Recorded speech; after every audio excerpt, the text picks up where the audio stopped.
অভিজিৎ, খোঁজ লাগাও 27 রমজান উপলক্ষে কোন কোন মসজিদে ভালো ইফতারির ব্যবস্থা করা হয়েছে। স্যার আপনি তো রোজায় থাকেন না, তাহলে কোন মসজিদে ভালো ইফতারি আছে সেটা জেনে আপনি কি করবেন?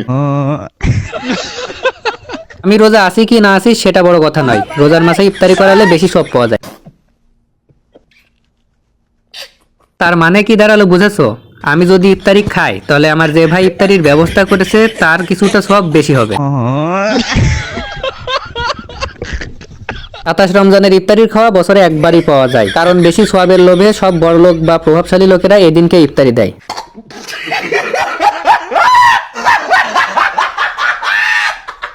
মানতেই হবে স্যার, আপনি সত্যিই জিনিয়াস। একটা মজার জিনিস কি জানো অভিজিৎ, সারা রমজানে ইফতারি দেওয়ার লোক না পাওয়া গেলেও এই 27 তারিখে 2-3 জনেরও বেশি ইফতারি দেয়।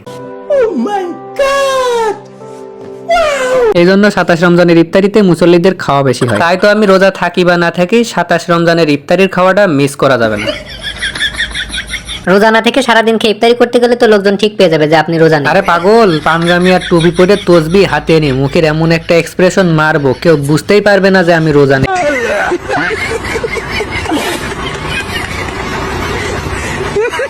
সবার ভিতরে আমার মুখ দেখে এমন মনে হবে যে আমি একমাত্র রোজাদার যার রোজা আজ ধরে গেছে।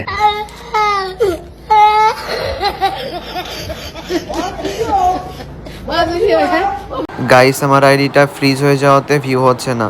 সবাই একটু বেশি বেশি করে কপি লিঙ্ক করে পাশে থেকো।